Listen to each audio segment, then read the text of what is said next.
All right, ladies and gentlemen, welcome to the Disqualification Show. We're going to go ahead and get started here. I'm just going to post the link here in the meantime, just moments after the completion of the 61st annual Daytona 500.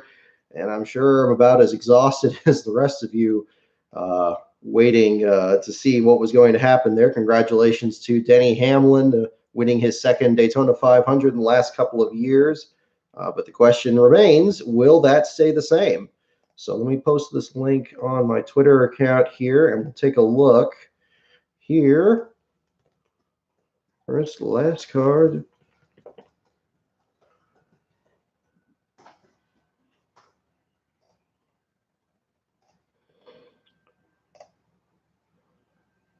Okay, we got that up here.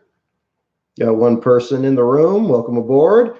So, where to even begin with all the craziness that happened last night or this morning and beyond? Looking back at the weekend's action, I'm just going to wait to see if we get a couple more people in here now that we got the post online there. Just going to get this thing plugged in here. Might be jumping in and out of here depending on what's going on at the moment. All right. And I get the headphones set up here. All right. So, unofficially, we are seeing the last place finish for Casey Mears following the issues that he had with Parker Kligerman midway through the race. An unusual set of circumstances that brought him into the race. We haven't seen him in action for a little while here, back when he was driving the Geico machine before Ty Dillon took over. And it was cool to see him back out at Daytona, and a track where he had one of his best runs early in his career. If memory serves, he was driving for Chip Ganassi Racing and got the number 42 team up there, and had a good run in Jimmy Johnson's first Daytona 500 win. But things didn't quite turn out as well as I'm sure he had hoped and others had hoped. Getting a wreck with Parker Kligerman, a little bit of a fight going on the back straightaway, or at least some finger wagging going on, and the right front damage turned out to be too much to go on, and ultimately didn't get Mears back out there again. But certainly that ended up being the least significant accident, or one of the least significant accidents in terms of the race here. Certainly compared to the field clearing pileup that occurred in the closing stages of the race. Looking at the action from today, I think there were a lot of questions. Well, there certainly were a lot of questions about what was going to happen in the 500 after seeing both ends of the spectrum through the latter part of Speed Weeks, seeing a Truck Series race where only 9 drivers finished the event, and then an Xfinity Series race where hardly anybody fell out or anybody was able to complete a pass. So an unusual set of circumstances here. We end up getting kind of a mix of both, really, in the 500. It was interesting seeing them actually almost try to run single file for a little while in the race, and then when they were doing that, it didn't quite shake out. You had Kyle Larson spin out, and then bunched everybody back up again. So, I'm just curious about what your guys' thoughts are about what happened in the race. I know the memory is still fresh. Denny Hamlin, of course, the significance of being able to win a race for J.D. Gibbs after he passed away over the winter. I mean, it's been an unusually brutal offseason for NASCAR in general between the loss of J.D. Gibbs and then Glenn Wood, and then just on Saturday, Sam Bass. But it's nice to see one of those storylines at least end in victory lane. So a different set of circumstances there. We'll see what happens going forward. The first step, of course, right now, we are waiting to see if there's any results from the first technical inspection under NASCAR's new disqualification procedure, and that's where we're going right now. I started a timer approximately when the race had ended, and we're at about an hour and 17 minutes left until the disqualification procedure should be completed, and if not, anytime sooner. So in the meantime, I'm just going to kind of stay online here as long as I can through that, hopefully up until the results come in, and just kind of follow a tab on the Twitter account here and see when the actual word comes back as to whether or not anybody was disqualified for the event. It'd be certainly interesting in this sense because we have the Joe Gibbs 1, 2, 3. It was interesting during the event. I was kind of seeing, those guys up there, and I thought, oh my gosh, that's the entire Gibbs team. But then I completely forgot about Martin Truex. Even before the last couple of accidents, it seemed like he was just not quite on the same page as the others. I mean, even Eric Jones had his mechanical issues and somehow was able to get back up there again and end up being a part of the finish. But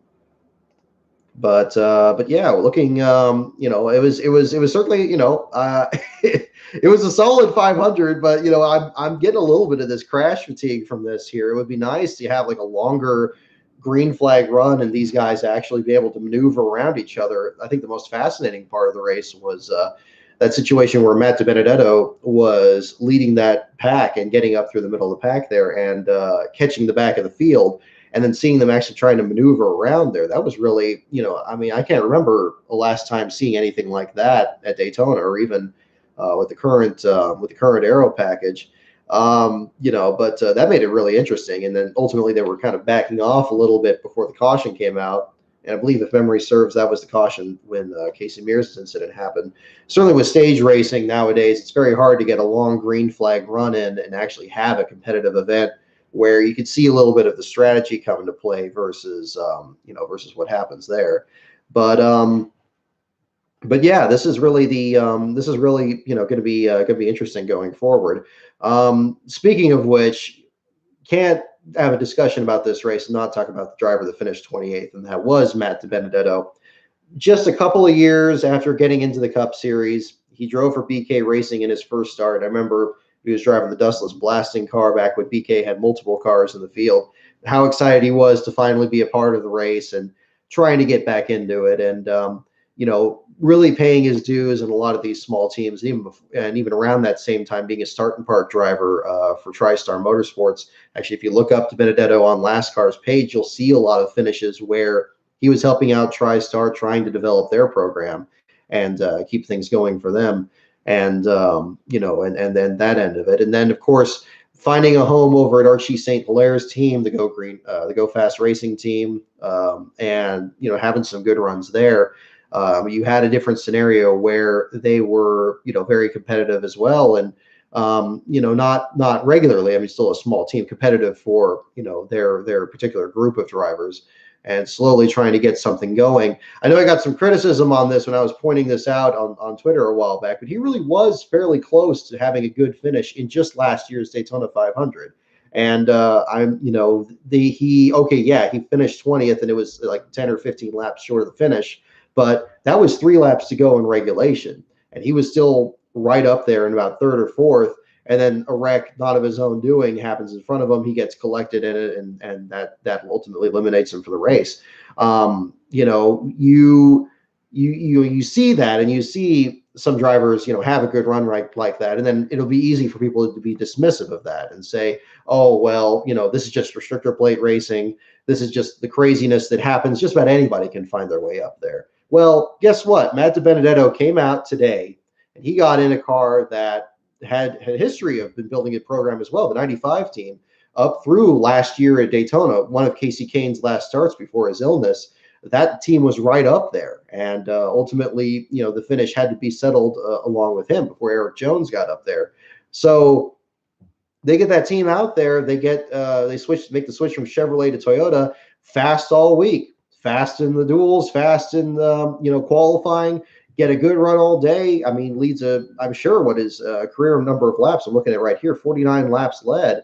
Amazing performance for him as well as for the team. I don't think that's a fluke anymore. I think we can kind of consider that. Maybe we see what happens going into these mile-and-a-half races or anything like that. But who knows, with the tapered spacer rule and the new adjustments in what the rules are, maybe we're not going to see as big of a difference between the mile-and-a-half tracks versus the restrictor plate races. Certainly a different kind of competition, but some similarities in terms of how level the playing field is and the possibility perhaps of seeing teams like that come up there. I don't think there's going to be that much of a difference in the racing in Atlanta next week. I think the track surface is a little bit too rough and uneven. I mean, it makes for great racing, but I don't think it seems like the package that's being put into place is going to be more towards trying to create like a drafting situation, which is why they did the testing at Las Vegas, and create more of a pack scenario, like kind of like what we saw today at Daytona. But really, I mean, what a great statement today for DiBenedetto, for him personally, as well as with the Levine family team. Again, another fixture on the Last Car site when they were developing their program, didn't really have the resources that a lot of the other teams did, and just worked their way up through the ranks. So, looking ahead, it's going to be interesting to see what happens along with the with the 95 team with DiBenedetto. I hope that they can keep that going, and I certainly hope that that's not the only really good restrictor plate car they have. We'll see what happens at Talladega. We see what happens at at the other plate races in the meantime, in Daytona in the meantime in July. But hopefully we'll find out what happens. And certainly going from next week to there. So really, overall, we really saw the the highest of highs and the lowest of lows in terms of the watchability of the events here. It was interesting to follow that through this weekend. In the Truck Series, it had its own storylines with competitors that were very much a factor in the race there. Seeing Jordan Anderson have a really good run on Friday and get into the competition there, being right up there in the lead draft, and then had probably, I would say, probably the hardest hit that we really saw in the action this weekend, coming off of turn 4. Thank goodness he was able to walk away okay. But a different set of circumstances certainly from Saturday with Michael Annette's victory, and taking the checkers there. So I'm still kind of working on, a format for this. This is very free form right now, and like I say, we'll see what's going on here. But I'm just kind of taking a look again at the results in the meantime here from the other events. Maybe that would be a good place to start here. We can talk about the duels, although I know that certainly that was not as competitive of an event as we all hoped. Certainly. It's just unfortunate because that's really something to really talk about, where the qualifying races for the Daytona 500 used to have greater consequence, of course, when you had a greater number of teams that were actually arriving to compete. I mean, you watched the video that NASCAR Man and myself did last week on Speed Weeks 94. You would have like 68, 69 different competitors showing up to the race, whatever the number was, but to the point where you have 30 plus drivers in each duel. And if you're watching not only to see who wins the race, but then also who finishes. I believe it was like about 15th back then. Who would transfer in and who would be ahead of the other drivers, or where the transfer spots were. And you see that you don't even have to go that far back to see that kind of competition. You look back about 2007 when James Harvey Hilton, the late James Hilton, who passed away last year, he attempted to make what was ultimately his last attempt in the Cup Series start. He was working his way up there in a field of about 31 drivers in that one, and had a really huge entry list. The last 500 with the I guess the Gen 5 cars before or the Gen 4 cars before the car of tomorrow came in, and you would have that level of competition. I think with seeing what happened on Thursday, it's easy to kind of reevaluate or question the existence of the duels and what purpose they serve going forward and where the sport needs to be with that. I think they're great just because the Speed Weeks used to have, especially the NASCAR portion of it, used to be just chock full of different events that just aren't around anymore. Between the IROC series, you watch NASCAR Nixon's videos on that and see all the great action that happened in those. Between the Goodies Dash series, where Rodney Orr competed before he attempted to make the field in Speed Weeks 94, as well as what was then the Busch series, the Cup series. They didn't have the Truck series back then, of course, but a different time period where you would have these different levels of competition and a lot of practice sessions as well. I think I talked about this last week in the last Brock Talks episode about the having the Wednesday practice and the storylines that would come up there. That was always really interesting, really interesting part of it that we don't really, you don't really see anymore. And sometimes somebody would have, a wreck that would happen and it would change the complexion of the weekend, or you would have a sponsor that would come in and they would do a reveal there. We saw something similar to that actually with Mears, our last place finisher, with the Rim Riders company coming aboard and sponsoring that second Germain car. Although it perhaps didn't get as much attention because we didn't really see it on the track again until the duels themselves. So an interesting scenario. I still like the duels, having them there as another event. If we can't have if we can't have the Goodies Dash series, if we can't have these other levels of competition, at least we can have that there. So we'll see what happens there. But an interesting week again, seeing the lack of competition in the duels, and then going into Friday in the truck race, where the lid just boiled off of whatever was going on in that event, and really right from the start. As you'll see in the last car article, just summarizing what had happened in just the first couple of laps.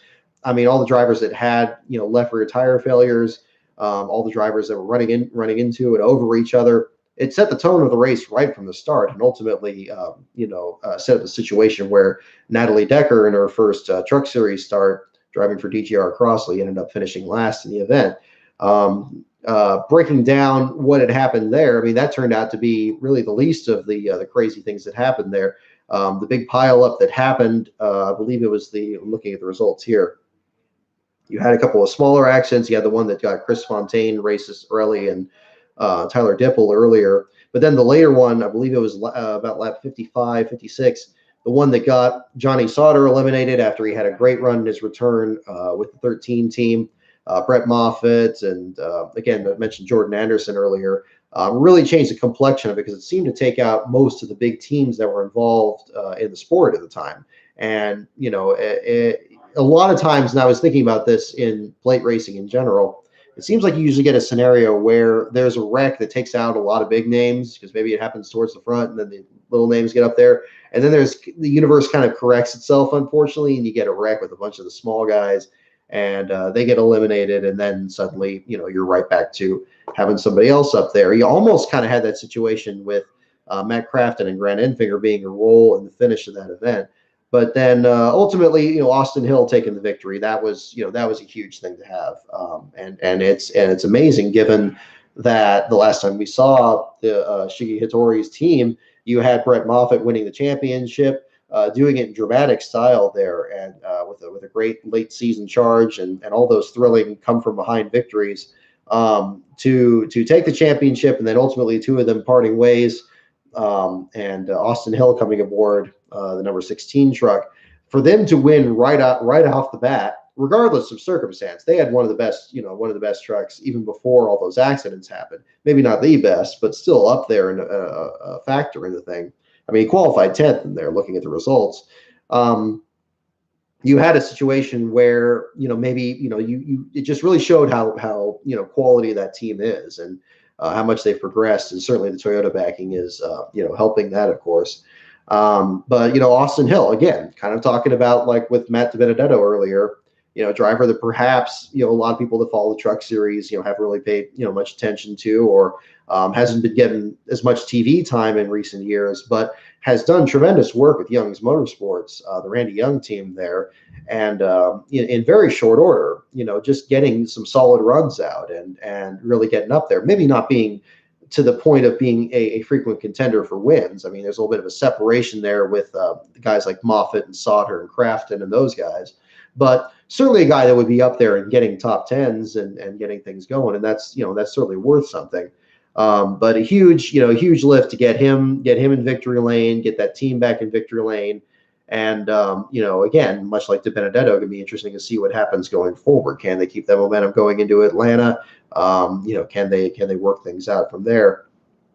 Even though there were the multiple accidents, and again, so few teams that were left, it's worth noting the survivors of the group there, seeing Josh Realm start last in the field, get his way all the way up to sixth place at the finish. Tremendous effort for them. Glad to see that team going. They had trying to get two teams in the field. I know I talked with Jason White last year at Phoenix, was going to drive that second truck as well as running the ARCA race. ran the ARCA race, but then couldn't qualify for the truck event. Turned out to be a much larger entry list. Again, going back to talking about the Cup Series there, really speaks to the health of that series. And getting Josh back out there and getting that team back up there and getting a run that I'm sure hopefully helps that team out. Timothy Peters getting the ride with Al Neese. The Neese Motorsports team had a great showing between both Peters and Ross Chastain. Chastain, as mentioned briefly during the 500 broadcast you saw today, so much he's gone through after getting that ride with DC Solar and Chip Ganassi's team, and then having that shot out from under him, and then trying to piece things back together again. We saw him. I mean, you want to talk about a guy that was a story of Speed Weeks. He was a factor in all three of the events this weekend, really. I mean, I was about to back out of saying that, but it's really true. He was third the Truck Series event, driving the number 45 truck he's going to share later this year. I believe it was with Reed Wilson in the 45. He then got that ride with Colleague Racing to drive their second car in the Xfinity Series on a part-time basis and won a stage in that event. Ultimately finished behind Annette and the others. And then the Cup Series survives all the wrecks in that, comes home in the top 10. So, this is, what a great way to start the year, and really showing that, it's kind of, it's a story that, would be really interesting to hear more about, because this is a guy that seems to just excel no matter what you throw under him, even if it's like a really good equipment in the series, like it would be like a Colleague Racing team. They're really closing the gap in the Xfinity Series quick, or if it's something much further down, like Premium Motorsports or Al Neese's team there, where they're just not as competitive, he can get that much out of it. Great start for him there. Again, hopefully, that turns into something more. I know that it's a part-time effort with the Truck Series one as well as with the Xfinity Series effort. And it looks like it's, I believe, going to be a full series ride for the Cup Series with a Premium Motorsports deal. We'll see what happens. I mean, certainly the downforce tracks are always, kind of a place where a lot of these smaller teams kind of struggle a little bit more, because then the gap kind of narrows a bit between the top competitors and the ones further down. I'm looking again at the clock here, seeing we're 22 minutes into it. Okay, we are now less than an hour since the checkered flag, so we're coming up on. Whoop, there we go. We're coming up on waiting for the disqualification results to come in. Everything's still not seeing anything right now. Let me check my Twitter feed again here just to make sure nothing's come through short of that. Oh gosh, looking at the Benedetto's tweet here right at the top. That was the most amazing and heartbreaking day all at the same time. Yeah, that's an understatement. Thank you all so much for the support. I am so lucky to be a part of this team. Well, that really speaks to him right there. Let me definitely going to get the message on that. Again, great runs for, a lot of the other competitors there, and it's unfortunate, even with the stage racing and everything as it is, that finishing result is still going to be the thing of record. And, I think of that sometimes looking at my own statistics, where maybe, the best run in the race or the best story of the race is something that's not really well known because they weren't actually the best finisher in the event. So, it's unfortunate to have that happen, but that is a part of the sport. But then on the other hand, sometimes if somebody can just get there, like Chastain did in all three series, or Michael McDowell did, coming there at the finish, great run for him. The 34 team. We mentioned this kind of in the starting grid video, there before. He was so good in last July's race, again, mentioning just like the 95 team. It was good to see a lot of carryover from last July into this race with the last Daytona race with the current aero package and restrictor plate package. Michael McDowell having a good run in there. He was much in the same position actually as DiBenedetto was in the 500 today. Last July, he was right up there, right in the mix of it, and then got involved in a tangle very close to the finish of the event. Didn't have the finish to show for it. But it's good to see that they have more cars in the stable that are up to speed, and hopefully we're going to see very much the same thing from DiBenedetto in the weeks ahead. Just looking at everything else on here, it's going to be really interesting to see what goes on from here. And again, this isn't to to diminish what had happened with the Gibbs team and everything. I mean, of course, that's a big story, but that story is going to get all the press, and rightfully so. I mean, what happened with JD Gibbs and everything. It's it's a huge feather in their cap. But I'm trying to look at. I know in the past when I've talked about a lot of big teams, I talk a lot about big team stories. A lot of you guys don't like that, so I'm trying to stay with what I got here.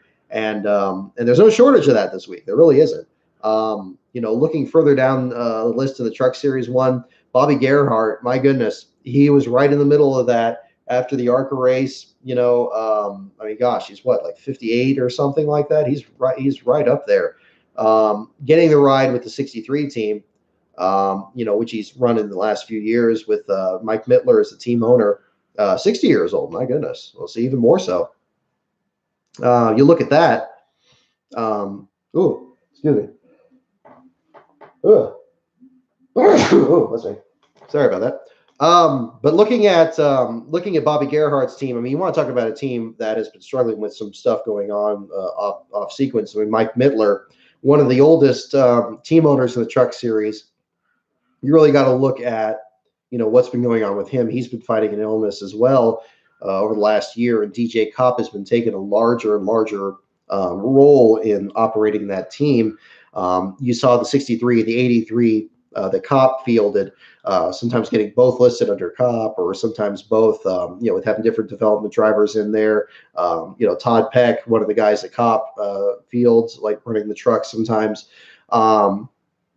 So much of that going on behind the scenes. It would have been great to see, Gerhart get a good run, or preferably a win there, not just for himself, for being an ARCA competitor and a Cup competitor from so many years back that has just been, right in the rearview mirror of so many drivers over the years. But then to see, to get a good run from Mittler, and I think he did. I mean, that was one of the best runs I've seen that 63 have outside of the runs at Eldora with Bobby Pierce, and we didn't even see Pierce at Eldora last year. I believe we had a couple different people there. But Kopp's truck actually did well in that event as well. And that would be an interesting thing to look at going forward. Certainly the level of competition, in that series everything's changed so much, so much around that sport, and still good to see Bobby have a good run there, and still finished 11th even with the accident towards the very end of the race. So just looking at some other finishes here, Angela Rush. Again, a lot of there have been a lot of mixed feelings about the Cope twins being in the sport there. I know that Kevin Harvick was outspoken about them at the races at New Hampshire, but a great run for Angela out there, getting those 2 laps led, finishing 8th in the event after coming from the back of the field. And again, much like with Bobby Gerhart, a great run for Nemco Motorsports, which is a team that's very much at a crossroads right now. I ran into Joe at the ISM Raceway last year, and came up to him and was just wondering, I asked him at one point, I said, well, look, you have a strong fan base that are really into your underdog, your underdog persona, and what your team is trying to accomplish. Is there anything that your fans can do to help you out? And he was about to answer that, maybe they could do like a crowdfunding thing or something. But then he just said, look, we need a corporate sponsor. We need a big sponsor to get this team going, and everything else is there. I mean, paraphrasing at this point, but everything is there. They have all the experience. They have all this equipment. They're proven winners. They make the playoffs. They have people that know how to make these trucks go fast, and have continued to see that. They just don't have the backing. They just don't have the funding for it. And so, say what you will about like pay drivers and everything like that, but when you have a pay driver that comes aboard and helps a smaller team like Nemco, and you have the potential of this where they can perhaps dodge other wrecks and get up there and actually get a good finish, and maybe that brings in a more popular sponsor, or maybe that brings in a driver that's more regular on there. So kudos to Miss Rush for getting that truck up there, for having a good finish, for keeping that thing in one piece and getting a good run, and also for helping out the Nemco team. Again, we'll see what happens going forward on that. Whether it's going to involve Joe running the truck more. I know they had John Hunter originally entered in the team truck, the number 87. That's since changed hands there. And Joe had Joe was doing solid. He was about fifth place for most of that truck race, it seemed like, before he got the splitter ripped off the front of the truck there coming into the grass. Everything else from there, you look further down, you see the rest of the results. But the other underdog story that has to be talked about, we were talking about Jordan Anderson earlier. We have to talk about Corey Roper. The 04 truck came into the sport last year, made a couple of starts. They had a solid performance, I believe, in their debut. And then at Bristol, they got in a wreck and didn't have the finish to show for it. Again, kind of the typical back and forth on there. But then at the start of, actually not the start of the race, really well towards the end of the race, Roper finds himself in about the third spot, getting a good run going, but clearly not, maybe getting the speed as everybody else, trying to stay up there. And it seemed to me, and I think to a lot of you, that he got dumped out of that inside line coming off of turn 4, gets collected in the wall, destroys the truck. Turns out it looked like it was more of maybe just the mystery of the air and the truck breaking loose and causing a big wreck. An unfortunate set of circumstances, but he was certainly there that night. And even though we see a 20th place finish on here due to an accident, and even though he didn't lead any laps, it's still a run that I think is going to serve that team well. I mean, of the races they attempted last year, they didn't attempt Daytona or Talladega. So this was their first try at getting into a plate race. And not only did they make the field in spite of having such a huge entry list between 39 to 40 people, but they had a good run that late in the going. So that was, kudos to them for sure. So I'm just going to kind of go through each of the races here and kind of talk a little bit more about this and everything. Again, I'm not sure. A little bit of administrative stuff between these races here. I'm still kind of figuring out the chat on here. I know that there's a chat window that pops up on this. I don't know if it functions properly with the YouTube one. I'm still waiting for approval on the YouTube chats. So hopefully in the next month or so of doing these, we'll get that activated and get the interaction up a little bit. And that'll be a great aspect here. I see a chat window on mine. I don't know if it's working right, but if it isn't working right now, I apologize. But hopefully we'll get that rolling going forward. So let's move on to the Xfinity race. I think this would probably be the most logical approach to doing this. Do this chronologically. Looking at the Xfinity series, fairly straightforward situation at the back of the field there with Stephen Light taking the last place run for JD Motorsports. Johnny Davis's team, it's good. Sometimes it's kind of chicken or feathers. You never know what's going to happen at these plate tracks, but they've had some good runs before. We mentioned Ross Chastain earlier. Certainly, all of the years that he's been driving for him, really been helping that program as well. And Stephen, I go into this a bit more in the article, and I'm going to be also about those articles. Of course, I'm going to finalize those after the disqualification report comes in, and then getting those up. The Cup article still needs a little bit of work, but the Xfinity and truck ones will be ready pretty soon. We got some excellent pictures from the track. David Pequeen provided some great photography from that one of all the bottom 5 finishers. And also Luis Torres has provided some pictures from the Truck Series race as well. So you'll look forward to that in there. Definitely check out both of them. They're both on Twitter. They do excellent work. Bizarre set of circumstances wasn't really covered that much in the race. Again, I didn't see that one live. So that's something you'll kind of see in future ones of these videos. Some of these races I can't see live, and that's why I'm glad I got Hulu, because of my current work schedule. I work night shift, so sometimes I'm literally just asleep during truck or bush races. But I try to make all the Cup ones to at least get that in there. But we get that all pieced together. An interesting, set of circumstances with, what happened with Brad Keselowski. Certainly, the thing with the roof hatch. It was asked on Twitter if that's ever been the reason for somebody falling out since they were introduced. I believe it was back in 2003, and I hadn't seen any examples of any. There certainly weren't any examples of anybody finishing last because of that reason, at least not specifically enumerated in the results. But I would guess, at least from what I'm seeing, that was probably the first time that has happened, or at least it's specifically been blamed for it. Freak things happen at Daytona, even in a race where so little action had been happening as Saturday's Xfinity race. that was an interesting set of circumstances. Keselowski, Light, and Jeremy Clements, the only people that actually fell out of the race. Very much the opposite of the Truck Series race, and very much because everybody was running in single file.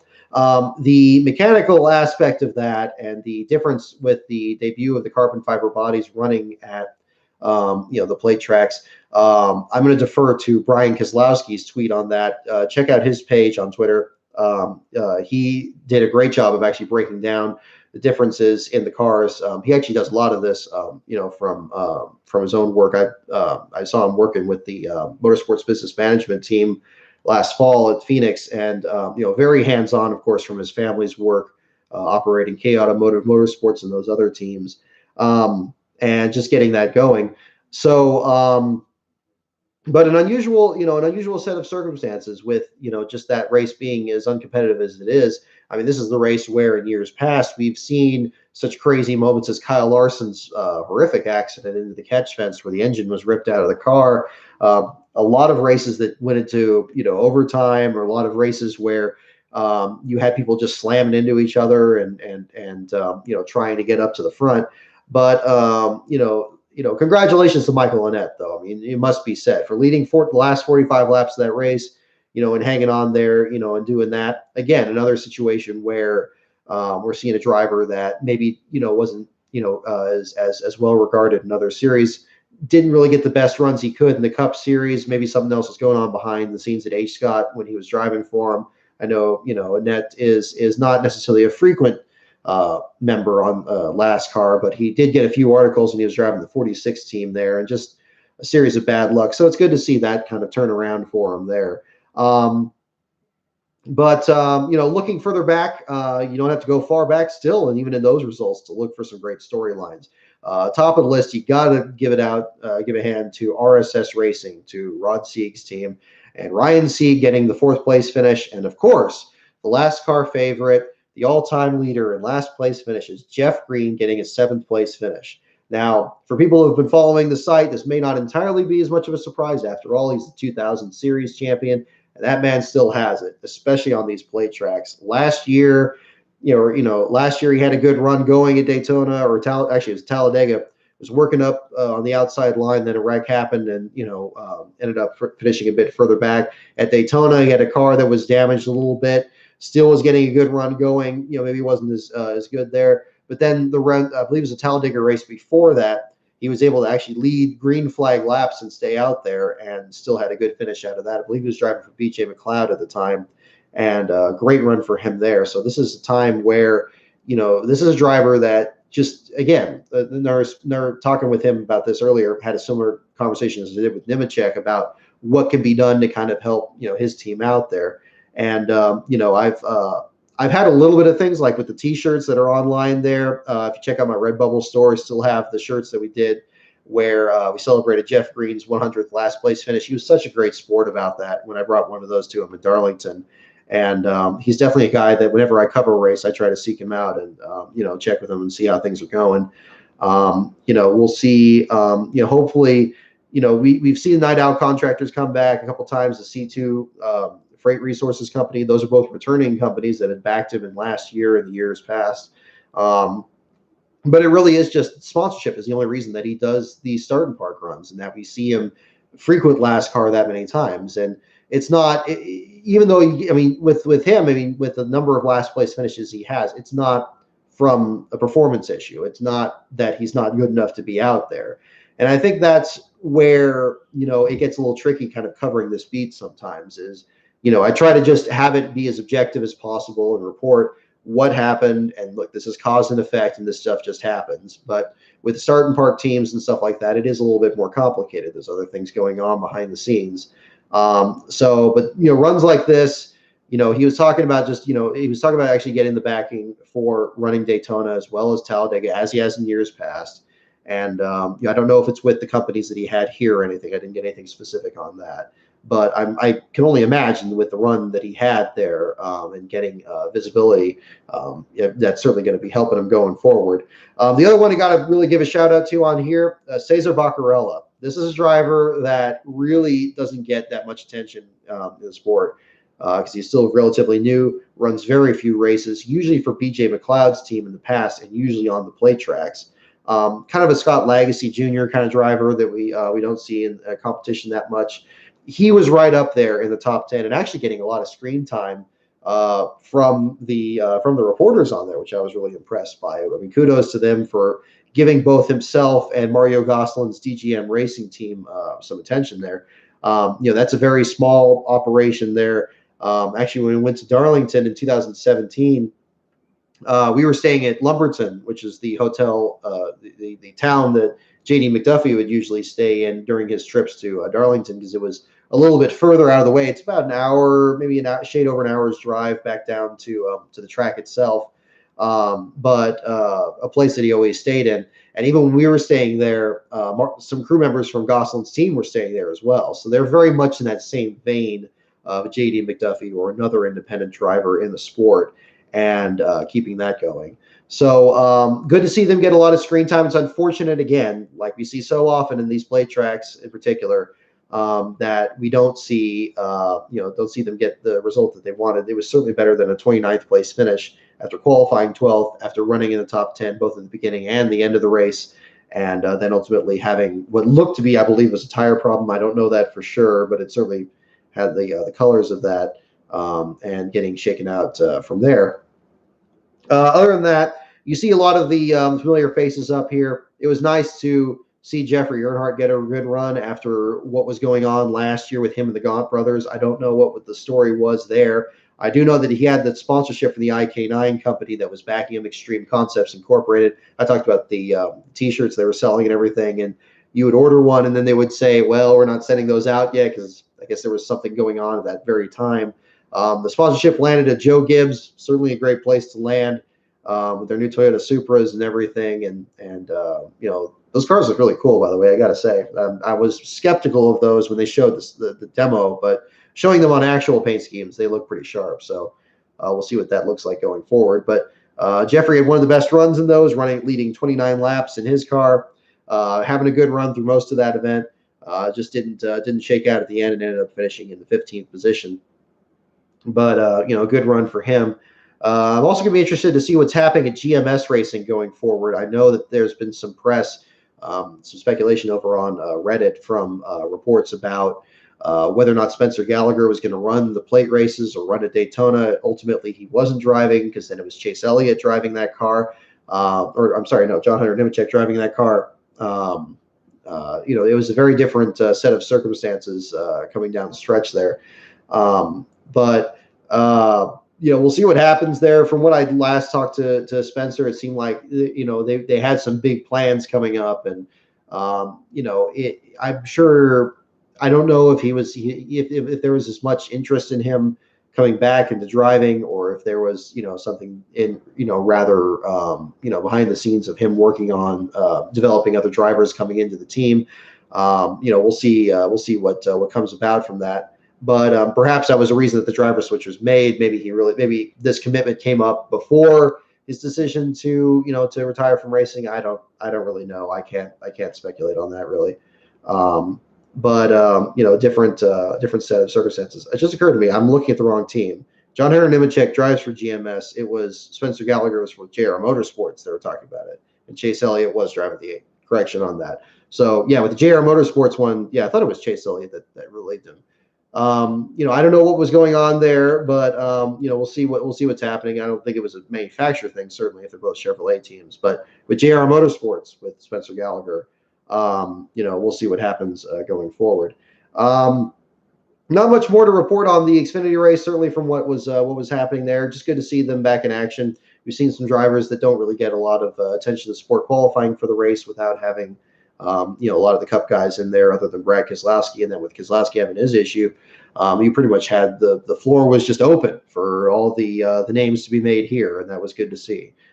Even if there were some drivers like Michael Lynette or Jeffrey Earnhardt that were in Cup Series and maybe on lower teams, just trying to make something happen there.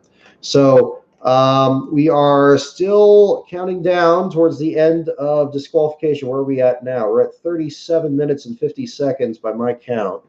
We're going to go ahead and keep going and see what we can do about the results here. I'm not seeing anything new on the Twitter. Let's go ahead and take another look at the page here.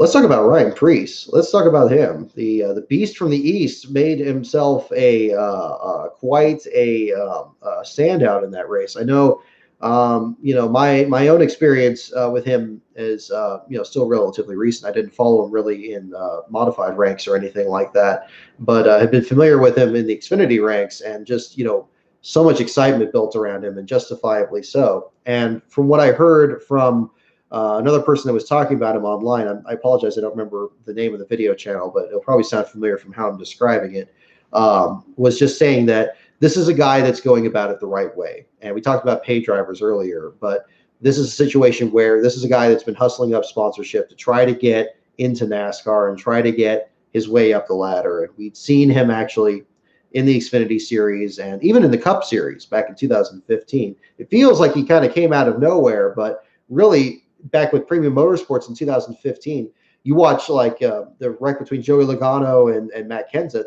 Almost at the same time, Preece is actually out there, the number 98 car that Premium acquired from Phil Parsons Racing, trying to get back on the track. He was a part of actually that very race. So he's been his progress in the Cup Series. It's been a back and forth path, but certainly the performances he's had, the wins he scored, especially in the standalone events for the Xfinity Series with Joe Gibbs Racing. Again, another Gibbs development driver getting up the ranks. Good to see him get up there and get a great run. But even I didn't think he was capable of doing a straight Cole Trickle on the inside line and just gunning it through that wreck and coming out without a scratch, or at least not much of one. Then pretty much doing it again, getting past William Byron's wreck there even after that.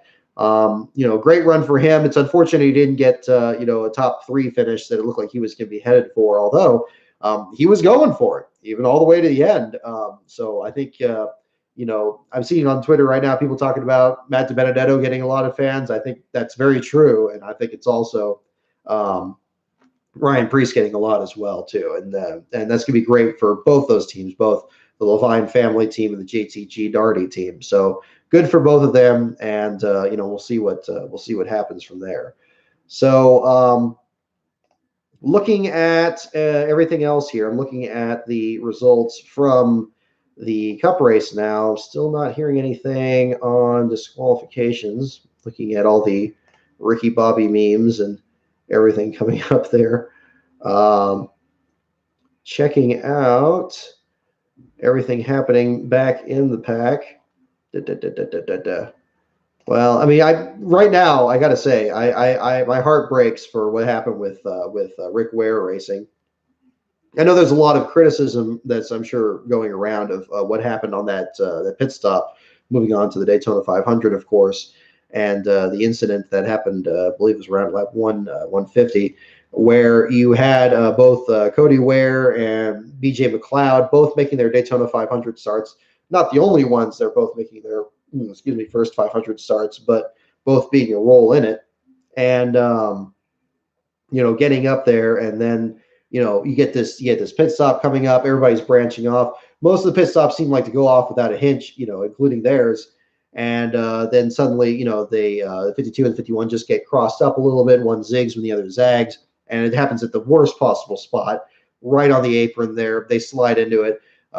You get heavy damage to Jimmy Johnson. Ultimately takes him out of the race, as well as Ricky Stenhouse gets some damage. Tyler Reddick gets just creamed out there, and you hate to get eliminated yourself, but you really hate to take out other people in the same sense. And they certainly weren't alone in that sense. I mean, Paul Menard, what happened with his incident with DiBenedetto, or the other wrecks, you could point fingers at those too if you want to keep pointing there. But unfortunate situation for him. I mean, Rick Ware's team, they worked so hard to try to get that team going, and just recently, just last June, expanding to 2 cars, the second car being a part-time thing. At the time, they had looked to actually make that a full-time effort, and then some deals didn't go through. But it looks like with the charter they're leasing now, that they can actually make that happen. I've been hearing some grumblings about should these guys even be out here? Should these guys actually be on the same track as the other guys? And I think, look, they qualify for the races. All right. If you even when you can only put, there's so many stumbling blocks just to get into a Cup Series race already, even before you had the charter system. All the effort that it takes to start a program, to get the equipment together, to get the personnel together, even to get the cars to the track. I mean, just look at that, where you have about the NY Racing team and Obaika's team. That seemed to be the stumbling block for them. There's so many steps that happen before you even take the green flag, and that can't be overlooked.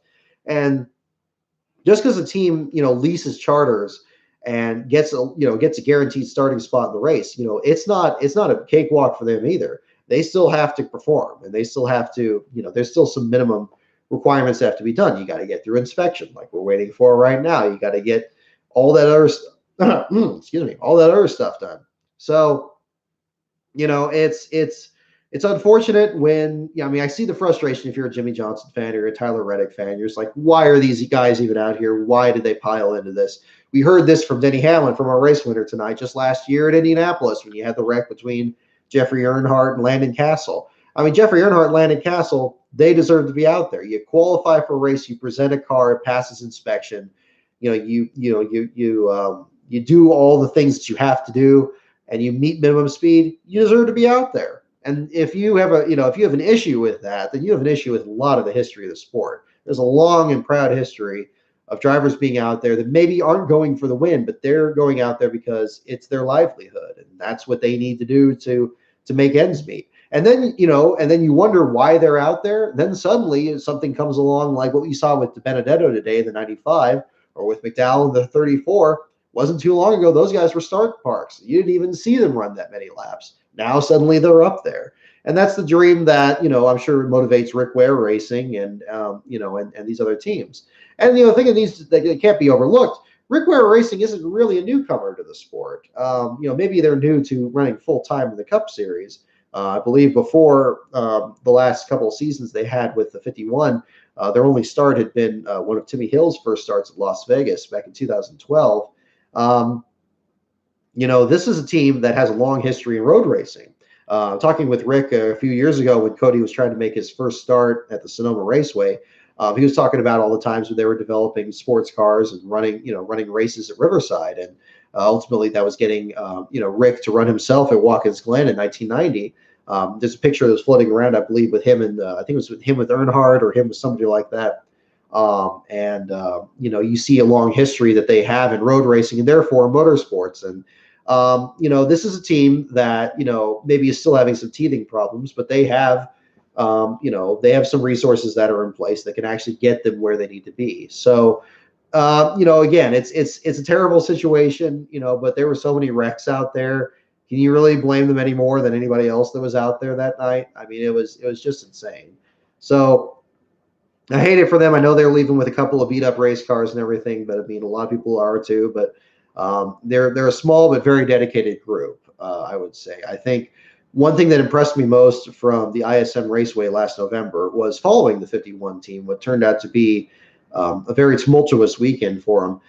They started the weekend, if you may recall, that where Cody Ware was driving the 51. It was a Ford that weekend, and I believe they had a brake line come loose. There was some fluid on a tire, car spun out, destroyed the car. Car was sitting out there behind the hauler pretty much the entire rest of the weekend. And I came up to Rick after the accident happened. I asked him if they had a backup, and he just shook his head and was just beside himself. I mean, it's a frustrating thing that can happen with any team. But when you're a team that doesn't even have a backup car, maybe doesn't have all the resources there, it could be absolutely devastating. Well, that team pulled together with Premium Motorsports. They were able to borrow or work out an agreement to lease one of Premium Motorsports' cars that Reed Sorensen had run the week before in Texas. And the team was just working, getting that set up. They were working in there, getting the car like redecorated, changing. I mean, if you look at pictures from that weekend, you'll see that paint scheme on that car changed about 2 or 3 times because the crew had to present the car for for practice and just get the numbers changed out really quick. And there's like kind of a haphazard paint job where it's half Sorensen's car and half Ware's car, and they run that. And they get it out there, and then there's another time where they're trying to, get it finished up. And they were working in there all, literally until NASCAR officials had to kick them out. and say, look, the time's run out. You guys got to come back and get this thing, back ready again. So they were burning the midnight oil to get that car out there. And I think ultimately had a good finish. I believe they finished 28th or so in that one. I gotta check that finishing result there while I have this up. But a good team, some dedicated individuals there that are really trying to make something happen. And you hate to see it when something like that happens. Look at the results here. Yeah, 28th place finish with the Jacob Company's car and the Chevrolet from Premium Motorsports. So it can be one way or the other. So much has happened with the charter system, with the economy, with other things that have just reduced the number of quality or just any cup teams in the field. This isn't 2007 anymore. This isn't 1994 anymore, and you don't have a lot of those teams out there. So really, when you get these guys out there, these are the best teams that you can get. These are the teams that are presented and ready to go. And maybe some of them aren't as fast, but they deserve to be out there. You've heard enough on that. I talk about that a lot. I've been your ears enough about that already, but you know where I stand on that. Looking through the rest of the results here, mentioning that wreck with the Ware team, you got to give a call to Tyler Reddick for getting 27th, even though he was ultimately eliminated in a second or third wreck that happened afterwards. I was really impressed with the Childress team for getting that 31 car back out there. I thought after that hit on pit road, there was no way they were going to be able to get back out there, yet they patched that thing back up. Got him back out there. Yes, they ended up being eliminated in another race, but they got them within about 9 laps of finishing the race in regulation. They actually stayed on the lead lap well into the closing closing moments of that race. So I was impressed with that. On a similar note, same thing with Corey LaJoie, that popular face car and the Old Spice paint scheme really stole the march on everybody else in the days leading up to Speed Weeks. Certainly the memes and everything have been strong with that 32 car. Unfortunate to see them, get fender damage that early in the race. There had been a bizarre list of people having issues with tires through that entire week. I don't know what exactly was going on, if the teams were just doing something crazy to them or something like that. But it caught LaJoie at the start of the race, put him in a hole. He was last for almost the entire first half of the race. Bubba Wallace ended up being a hole in there as well. Tough break for him getting collected in that wreck that Kurt Busch was in. But good to see LaJoie prevail in there, getting up to their 18th place finish, finished under power, at least according to these unofficial results here, showing him ahead of BJ McLeod, able to keep going from the pit road accident. Tire issues, whatever they were, still getting a good finish out of that. So, good to see a good run out of them. And again, after mentioning DiBenedetto's run in the 32 last year, something good coming out of that. Parker Kligerman raced his way into the Daytona 500 with the Gaunt brothers. We talked about the sponsorship issues they had with Jeffrey Earnhardt last year. They patched something else together with Toyota, the Toyota brand itself, and some of the other sports marketing that they were involved in. I don't know how much changed hands because it looked like it was just a Toyota-sponsored Toyota basically over the weekend. But beautiful paint job they threw together. 15th place finish after getting tangled with, with the last place finisher Casey Mears. The good run for them. So I don't know if that's their best yet with the Gaunt brothers, but that's certainly in the top part of it. We talked about Ryan Preece. We talked about Ross Chastain. Ty Dillon, good run for him. He got some pretty good damage there. Was sitting there on pit road during the red flag. They got something back together then, getting a 6th place finish out of him.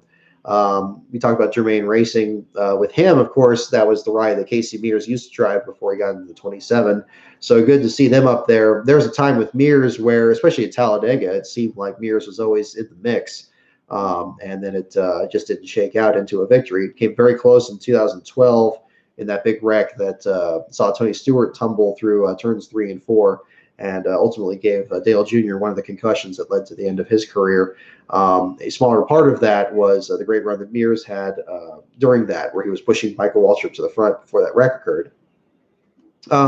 Perseverance all around. The damage that Joey Logano suffered to the rear of his car from Ricky Stenhouse, still finished 4th in the race. Eric Jones, I believe, was a fuel pressure problem, still finished 3rd in the race. Following his teammates Kyle Busch and Denny Hamlin to the finish line. Kyle Larson, just out to lunch the entire week. I know that Fox played that up a lot, and for good reason. I mean, It's unusual to see him, struggle that much. Although Larson's been on the record of not enjoying the plate races at all, and Daytona specifically, I'm sure. But to see him get a good seventh place finish out of it, that's good. That's good to see. Jimmy Johnson, after the pit road incident, still gets ninth place finish. Getting back-to-back lucky dogs to get back into the show. Good for him. I'm amazed to see Ryan Newman still finish that race under power. I don't know how he managed that with the damage to his. He was much like the two truck, Sheldon Creed's truck on Friday, where he had all the damage incurred to his car. I thought for sure that he was going to keep going, but showed that he finished under power, and good for him there. Looking further back, I mean, from there you look at people that just had great runs, but just didn't have anything to show for it. It was nice to see Jamie McMurray lead in his final Daytona 500 start, and potentially what was his final ever Cup Series start. Ultimately finished 22nd after being eliminated in the accidents. Damage to the right front fender from the Kurt Busch and Bubba Wallace accident, and ultimately finished back there. Leading 6 laps. I mean, so exciting for him. I mean, it's nice. If it couldn't be a win, it's nice that he got to spend some time in the front. Kind of gave a little bit of, thinking back to Richard Petty's last Pepsi 400 in 1992, and being able to lead the race, if only for a moment. And again, you look at the official results, and it shows he's out because of fatigue. He still got to lead those laps. He still get to have that moment. And you question why some of these races are as long as they are. Well, they present opportunities for something like that to happen. So that's good to see. William Byron finishing 21st. That doesn't show how good that car was and how good that driver was after winning the pole. That surprised me, because all I could think of from William Byron from last year is him bouncing off everything but the pace car, going through the same rigmarole that a lot of these rookies still go through. And the more things change, the more they stay the same. But William impressed me. I was very impressed. I'd seen glimmers out of him last year, certainly enough to get Rookie of the Year, of course. But he had a good run at Fontana when we were out there for that.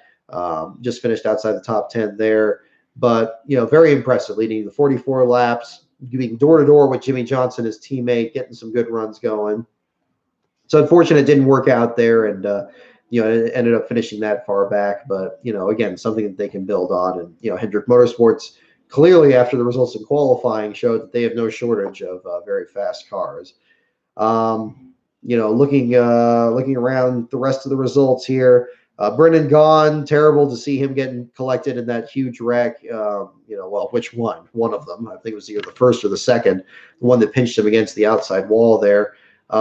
Seemed like he was right on the button there, much like last year, kind of laying back a little bit, laying back in the duels, laying back at the start of this race. He was leading about a 4-car pack that we saw LaJoie and some of these other guys just kind of hanging out, staying on the lead lap, but also staying out of trouble. Tries to make a move there at the end. And how often do we see this? You get up to the lead, and then that's right when the big wreck happens. You get taken out, and it's like you were never there. And, unfortunate set of circumstances, but 23rd place finish is what they leave with unofficially. Landon Castle, same deal. I believe he got lapped early in the event. Yeah, he was a lap behind Gaughan here, and gets eliminated.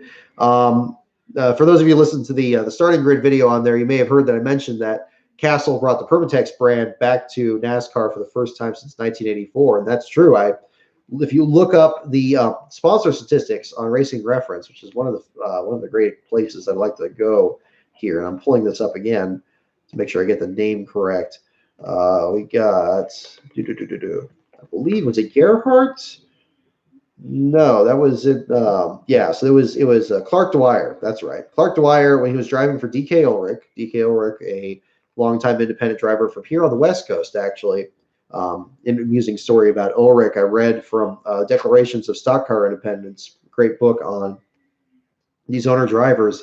Ulrich was driving a race at Riverside, and for those of you who don't know, the Riverside track, very wide open, very dusty, just in the middle of the desert. At least it was back in the 80s when this happened. And Ulrich had a car breakdown on the pace lap. And he was going to wait to have the tow truck come bring him back to the pits. Instead, he just hopped out, climbed the fence, and just started drinking beers at the fans. So that gives you an indication of who Ulrich is and in the sport. Ended up fielding cars for a lot of other drivers. Clark Dwyer was one of them here. He brought out the Permatex brand on August 12th, 1984 at Michigan, and guess what? Finished last. So that was the most recent start for the Permatex brand in the Cup Series. I think of it also in stock car racing circles as more the sponsor with the ARCA Racing Series before, Remax and Dow Menards ultimately the sponsor with them. A different time back then, but the Ulrich team, they were kind of the startup team after a while for a lot of different competitors. I believe Tim Richmond drove for them before he ever got up to Hendrick Motorsports and really kind of developed a program of his own. But unfortunate to see Landon Castle not get the run that I'm sure that they hoped for. Joey Gase had a good run in that 00 last summer at the July race, and Castle didn't really get a chance to show what he could do because he was driving the 99, and that was a go or go home car, and they had to make some adjustments after qualifying that put him really far back in the running order at the start of the race, and didn't shake out for him. But heartbreaks for Paul Menard too. I mean, it's unfortunate. There were so many things that were happening over this offseason that made certain scenarios, really things that you would kind of want to see happen. And of course, they all can't happen, of course. Offsetting the Gibbs thing with JD Gibbs, of course, the Wood brothers with Glenn Wood passing away. Certainly Paul gave it his absolute most there through all three of the events. Being so dominant in the Clash, being so fast in the duels and competing for positions, and then in the 500 being still towards the front of the pack and working with DiBenedetto and working his way up there with all the other fast Fords, only to ultimately get eliminated in that accident when he and the 95 tangled. Unfortunate to see that happen, but they'll be back, and we'll see what happens. Looking further back. Not a good day for a lot of the Stewart-Haas guys. I'm seeing Almirola and Suarez 32nd and 33rd, and still unfortunate to see what happened there at the back of the pack. Suarez in particular seemed to have a very hard hit and pinning him against the wall, and Almirola having the rear end of the car coming up there over David Reagan's machine. Crazy set of circumstances, but. This right here, just looking at the Twitter page here. I don't know. Crazy set of circumstances. What's this here? I just got sidetracked here. Bubba Wallace having a tweet about inexperienced driver and spotter equals tore up 43 car. Bubba Wallace got involved in this accident at the beginning of the race that I mentioned. What he's referring to is getting in the wreck with Kurt Busch and Jimmy McMurray that ultimately made his car just ridiculously slow the rest of the race. It must have been just horrible to have to limp around for 2/3 of the event. I almost thought that was kind of a self-deprecating, statement for Bubba. I mean, I thought it was too harsh because Bubba had been finishing second in the 500 last year. But the response from Tyler Reddick since then, it's from Tyler Reddick, and I guess it was addressed at him, saying, "Let me go throw a short track brake package on my car for you. Anything you need, crybaby." Wow. I mean, I guess there was something else going on out there. I wasn't aware of that, but hey, this is the stuff that comes up. So thank you to Michael Harvey for retweeting that on my page there. I wasn't aware of that going on. This is what gets difficult about covering these races in general. You see what's happening. You can listen to the radio. You can watch the broadcast. You can have the tablet open to race view, and there's still so much you miss. But thankfully, in the social media era, so many people cover this. It really narrows those gaps pretty well. Looking further back, just kind of taking a look at the running order here. I think we've covered it pretty good. Chris Buescher was my fantasy pick to win the race. He wasn't really a factor in the event. That was a big surprise given that he finished 5th in both Daytona races last year, which were also crash fests, and finished 10th at the July race the year before that. You can't count on, him being up there just because they were crash fests. Seemed to have pretty good cars in all of those. But in this one, even before the accidents happened, Buescher seemed to, I don't think I ever saw him inside the top 20 once the race started. I don't know exactly what was going on with the 37, but whatever it was wasn't good because he just wasn't a factor in the race, and that was unfortunate to see. Ended up finishing 37th, so solidly in the bottom 5, at least according to these results. Still not seeing any reports on disqualifications or anything at the moment. Okay. 90 minutes after the race, expect longer at the plate tracks. Okay. Thank you again to Michael Harvey for retweeting this message. Bob Pockris, again, congratulations to him at Fox for his work there. NASCAR said 90 minutes after the race, I would expect longer at plate tracks. So I would expect 9:30 to 10 p.m. to hear. Okay, well, my original plan had been to keep going with this until results come out. I'm going to wait until the hour and a half thing closes out on my phone here. We'll see what happens at that point. Where are we on that? I think we got to be pretty close. We're about 12 minutes from that mark. So we're within about 90 minutes from the finish of the race. If you guys want me to keep going, I'll try to keep going, but my mouth is starting to kind of stick here a little bit. I should have brought something to drink up with me here. But I don't want to have you guys wait through that too much. If anybody has any questions or anything, anybody wants to jump in on the chat, don't be shy. If the thing is working, I'm not sure if it is. I do see the chat on this page here, but that's pretty much the long and short of it from the Cup Series here. We're going to see what happens. 8-7, so 6:30. Okay, well, actually, if it's another half hour, we could probably get to that point. So, yeah, 9:30 to 10 p.m. That would be. This is going to be very much kind of by the seat of my pants here as we figure out what best to approach this with. We're coming up on 11 minutes to go with the 90 minutes from at least the finish of the race. I believe I started that still when Hamlin was doing his burnout, so I'm sure that they're going to wait until all that's done before doing anything more. Let's see. So the memes are strong again with Ryan Preece. I'm loving the NASCAR Chasm one of the Ryan Preece race recap. Definitely give that one a check out there of the guy dodging the lasers. Goodness me. Yeah, but again, congratulations to Denny Hamlin. Good to see, the Gibbs win another 500. And, been a while since we've seen a two-time 500 winner, it seems, now that Matt Kenseth is out of the sport. It was, weird, not seeing him in the starting lineup, putting that together. Looking at further down in the rankings here, just seeing if there's anything else that we can kind of talk about here.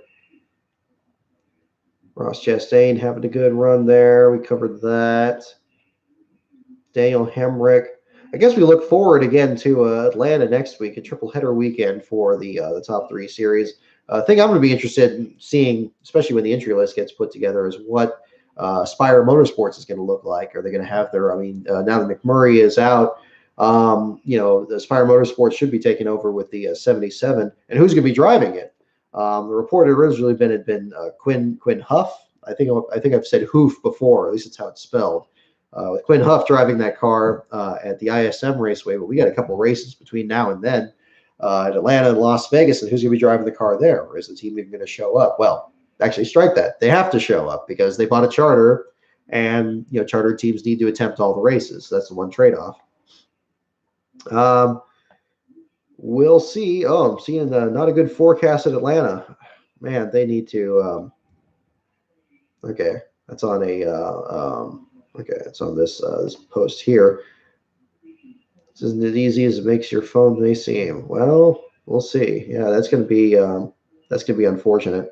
That spring Atlanta race. I mean, I get the feeling from when they schedule that event that it's almost like they put it that weekend because they can't think of anywhere else to put it. I thought the September one was pretty good. I mean, although I wasn't happy about it being the same weekend as the Southern 500. It was kind of a cool place for it to be, that close to the cutoff. But I guess you can't really have your cake and eat it too with that. I mean, I guess the alternative would be doing Darlington and then Atlanta right after. I mean, talk about a difficult part of the schedule there to muscle your car around for the Southern 500 and spend almost 5 hours going 500 miles and then go to Atlanta where it's another endurance race completely. But this is what they pay the guys to do. So, looking ahead to that week, I'd be interested to see what happens with the 77 team and finding out what happens here. And we'll keep doing this. We'll do this post race podcast or post race video stream until we find out what happens. Still here. We are now within a 7-minute and 40-second gap until 90 minutes since race ended. It's going by a little quicker than I thought. I was a little worried about the endurance aspect of this to keep this going. Looking further back here with Kyle Larson, we talked about him. We covered that pretty good. So what I'm going to do here in the meantime, let me go ahead. Okay, that was pretty good. Plenty of our memes coming in. I'm checking the Twitter feed here. Where the F was he going? Yeah, well, that's unfortunate, but it certainly looked that way. My first reaction was like, I put it on Twitter there, was like, hey, what brake issues were going on there? Somebody's brakes wasn't working. I almost thought it was the 31 that was having the problem because he piled into the 48 so hard. But difficult set of circumstances, but we'll see what happens. We'll see what happens going forward. Let me get, in the meantime, kind of increase the interactivity here. Let me finalize the Xfinity and the truck articles. I was originally thinking about editing the articles and talking at the same time. I'm afraid I'm not the one that can pat his head and rub his stomach that well at the same time. So I might just use this as kind of a way to kind of research for it and type in some notes that I can do absentmindedly and then kind of fill it in from there. I still need to update the statistics as well on the page. But let me post both the truck and the Xfinity articles, so at least those are up for you guys to read. And you can have those to check out. There goes the truck one. And here comes the Xfinity one. Let me see if I can post these to the chat. Maybe that would be helpful. I think that would be a great way to start this. Oh, yeah, the pictures again. The pictures are really good, the Xfinity one, so I want to make sure you guys can see that one. Excuse me. David McQueen did a great job on that. So let me get those up. And then we'll, the cup article is it's about 50% done, maybe thereabouts. We're going to get those up. Let me post this. Does this work? Does this work? Where is this? Where is this?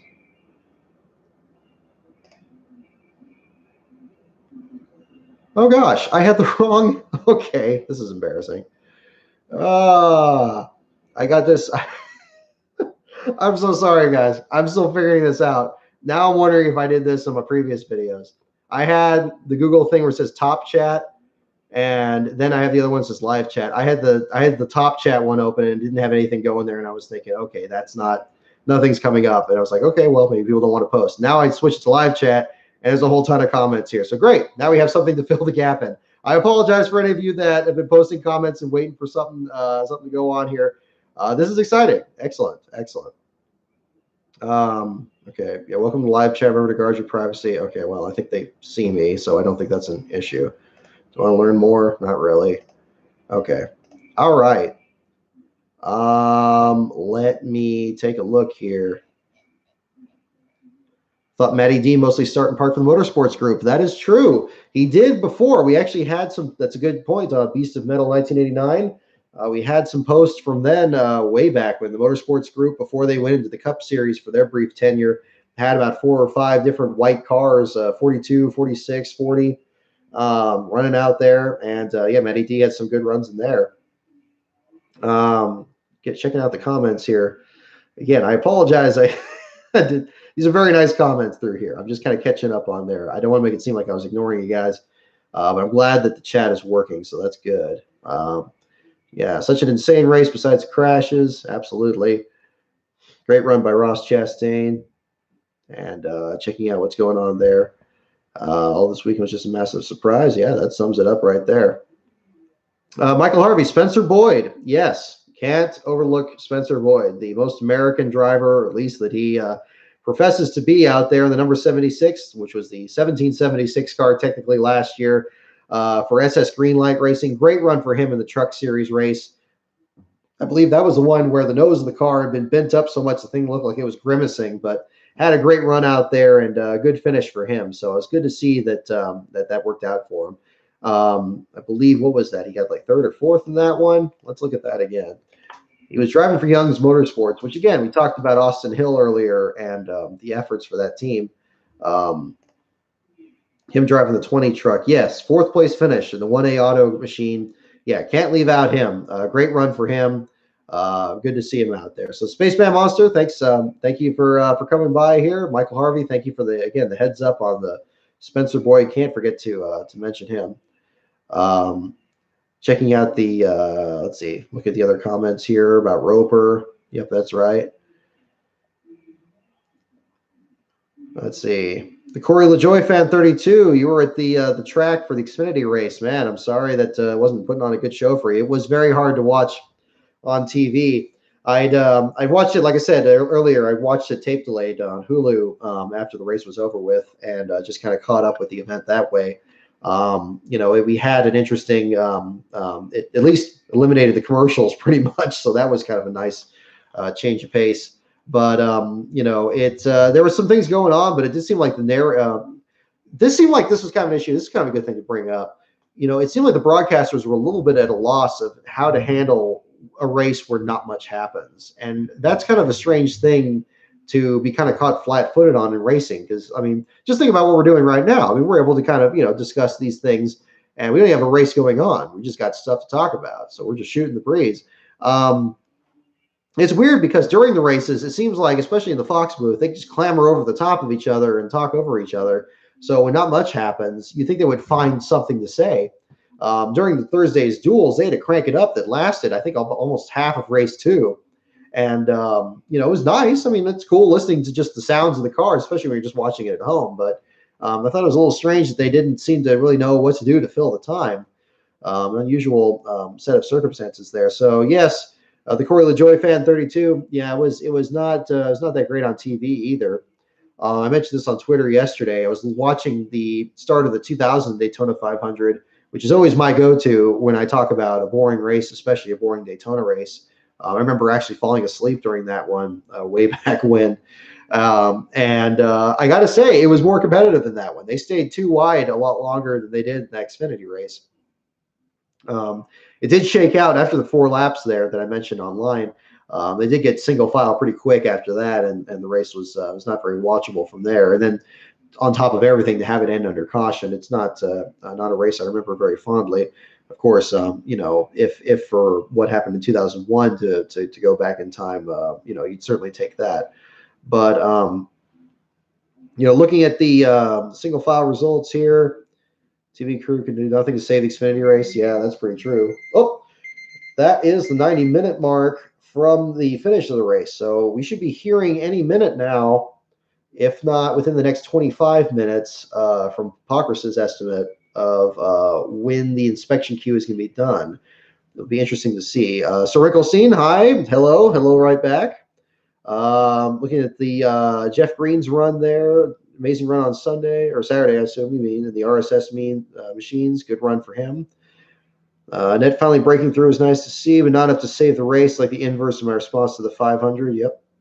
Gray Galding's qualifying effort. Good mention on there, Michael. Yes, I didn't watch the qualifying session live, but it was surprising to see the 08 so high up the charts. I know there's a lot of skepticism about him getting that ride there. I know just Gray in general has been kind of a polarizing figure in the sport, which is strange given that every time I've talked to him, he's been a very happy-go-lucky, friendly guy. But I know the pay driver stigma is something that sticks to him pretty hard, much like with Paul Menard.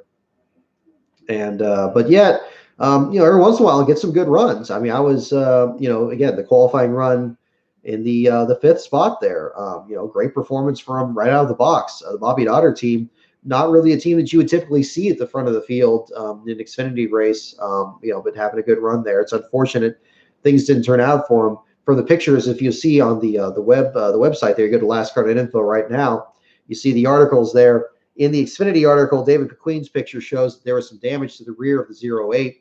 And in a race like that where it's clean and green and you don't have any cautions and everybody's running the single file, the race wraps up really quick, you don't have to have a big problem to finish 34th in the race. And that's exactly what happened to him there. So unfortunate circumstance for him, but maybe that's a sign of something to come. Maybe that both he and Ray Black Jr. are going to get something going there at the Bobby Daughter team, and we see what happens from there. Ryan Priest gets the luckiest SOB award tonight for missing those wrecks. Absolutely agree there. Just shot a few holes, surprisingly in top 10. Not that many Joey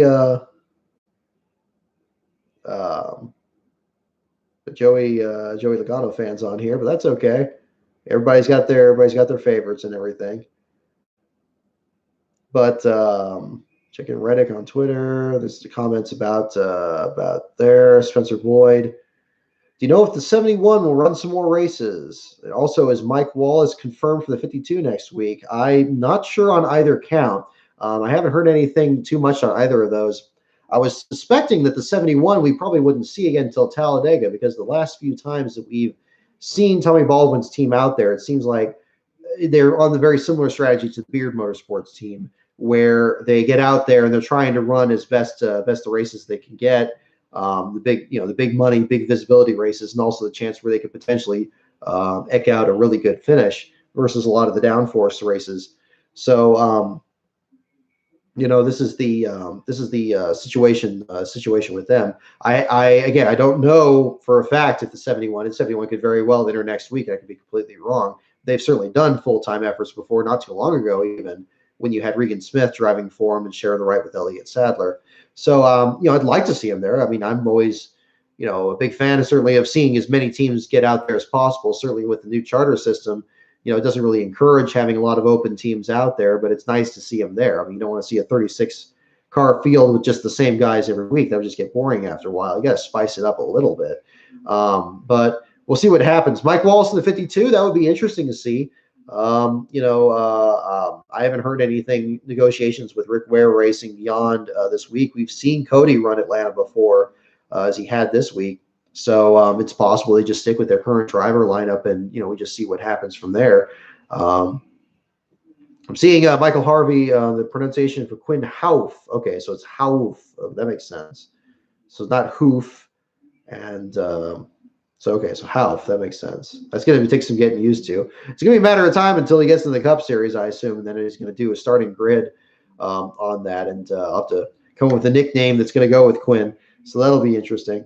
I can't hear Quinn and not think of watching Daria or something. He's Quinn, but that'll. Spencer Boyd mentioning there. So fourth, yep, there we go.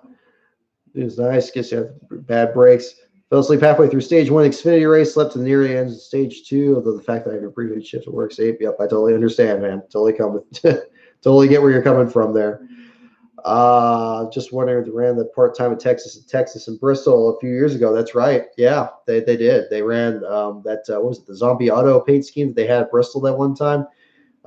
Good seeing them get Yaley out there. Yaley's going to be the one that's going to be interesting going forward. That's the team where we're looking forward now towards Atlanta and the rest of the season. What's going on with Obaika's team and what's going on with the NY Racing team? As I mentioned in previous videos here, I hadn't really heard that much information on either of those programs, but perhaps we're going to see some more going on that. Both of the teams there, it's going to be interesting to see what actually happens. The NY Racing team, I mean, again, it's interesting to see what's going on with Jonathan Cohen's teams. We've seen them come in and out of the sport before with the 44 car, and back when they were Team Extreme Motorsports, and they had the whole thing in 2015 where the car got lost, and they had to bring it back out, and that whole controversy happened actually during the Atlanta weekend, not too long ago. So that was a crazy set of circumstances, but we'll see what happens there on that. I'd like to see them come back. The Obaika team as well. I know somebody posted in the YouTube video there saying that they heard that the Obaika team didn't have its hauler, that maybe they have a new paint scheme coming up and running that. I certainly hope so. I mean, we'll just see what happens. That's why I deliberately sought out Victor Obaika and Tanner Berryhill at Phoenix last year, because it seemed like there's a lot of mystery surrounding that team, or just either a lack of coverage or just a lack of understanding of that program. And even from the stuff that I had on the article there, I'm not sure I even really got the full picture there. Certainly what happened during speed weeks this year took me by surprise. So for what that's worth. Um, yeah, you saw. I mean, yeah, it's a good point, Michael. You see JJ at Media Day. We saw Tanner at Media Day. His picture, the pictures that were used in the starting grid were all from the Media Day pictures that were posted on the NASCAR media page. So both of them were present. And of course, there was a NASCAR Hall of Fame introduction for the '97 team. We saw them out there. And it was a different set of circumstances. So, and we'll see what happens going forward. I mean, it could be there's always going to be a drop off between the Daytona 500 and Atlanta and the rest of the season. It's just a matter of how big that drop off is going to be. Are we going to see something like we had back in 2004, where we barely had enough cars to qualify for the Daytona 500? In fact, sent back to DNQs, and then come to Rockingham and find out there's not enough cars to start the race. So, yeah, saying Tanner was in shock too about it. Yeah, I imagine he was. From all I heard, he was excited to get in the car and doing the same deal that Yaley was with the media stuff and the same presenting thing. I'm not sure what was going on back there. I've had a hard time kind of reaching the PR person, the staff over there. I assume they probably heard, probably been getting contacts from other people besides myself, and maybe hearing back from them first. So we'll certainly keep an eye out on the radar and see if anything new is coming there. But as for Jonathan Cohen's team, I was a little disappointed. Again, I mentioned this in previous shows. That I didn't hear back from them on that about what their plans were going forward.